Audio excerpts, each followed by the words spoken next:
નમસ્કાર દર્શક મિત્રો, હું મારવણીયા તૃષા આજે આપણા માટે લઈને આવી છું બટેટાનો એક સરસ મજાનો નાસ્તો। તો એમના માટે આપણે શેની જરૂરિયાત રહેશે તો જોઈ લેશું કે મેં બટેટાને છીણી જાડા ગ્રેટરથી એકદમ સરસ જાડું ગ્રેટર આવે છે એ ગ્રેટરથી છીણીને આ રીતે ધોઈને સરસ રીતે લઈ લીધા છે। હવે એની અંદર આપણે જાડો ભાખરીનો જે લોટ હોય છે એ ભાખરીનો લોટ છે, પછી ચણાનો જે આપણે ભજીયા ગાંઠિયામાં વાપરીએ છીએ ઝીણો લોટ છે, આદુ મરચાંની પેસ્ટ છે, નિમક છે, હળદર પાવડર છે, મરી પાવડર છે, સંચળ પાવડર અને લાલ મરચું પાવડર છે। હવે સૌપ્રથમ તો આપણે તેલને ગરમ થવા માટે રાખી દીધું છે। હવે આમની અંદર 2 ટેબલસ્પૂન જેટલો ભાખરીનો લોટ એડ કરીશું। પછી આમાં આપણે એવી જરૂરિયાત લાગે કે વધારે જરૂરિયાત છે તો એ પ્રમાણે આપણે લઈ શકીએ છીએ। પહેલાં 2 ટેબલસ્પૂન જેટલો નાખીશું, 1 ટેબલસ્પૂન જેટલો ચણાનો ઝીણો લોટ નાખી હવે એમની અંદર સ્વાદ અનુસાર નિમક નાખશું। નિમક થોડું ઓછું હશે તો ચાલશે કારણ કે આપણે ઉપરથી સંચળ પાવડર સ્પ્રિંકલ કરીશું। હવે થોડી ચપટી હળદર પાવડર નાખીશું અને આદુ મરચાંની પેસ્ટ છે 1 ટીસ્પૂન જેટલી નાખીશું। અને આમની અંદર મરીનો ટેસ્ટ સારો લાગે છે એટલે 1 ટીસ્પૂન જેટલો મરી પાવડર નાખશું અને એને સારી રીતે મિક્સ કરી આ રીતે મિક્સ કરી દેવાનું છે। બધું બરાબર મિક્સ થઈ જવું જોઈએ, આ રીતે મિક્સ કરવાનું છે। હવે આપણે થોડીક એવી જરૂરિયાત લાગે કે આ છે છૂટું લાગે છે તો આપણે એની અંદર બાઇડિંગ માટે થોડોક લોટ એડ કરીશું।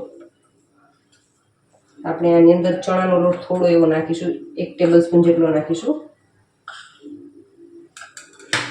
આ રીતે નાખી અને સારી રીતે એમને મિક્સ કરી લેવાનું છે।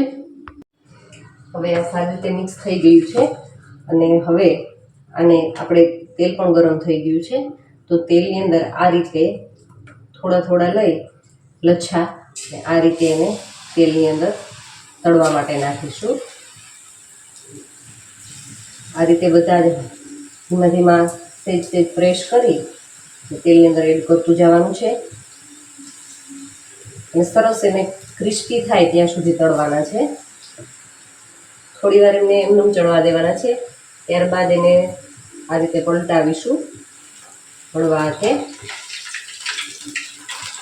અને સરસ ગોલ્ડન બ્રાઉન થાય ત્યાં સુધી આપણે એમને તળવાના છે।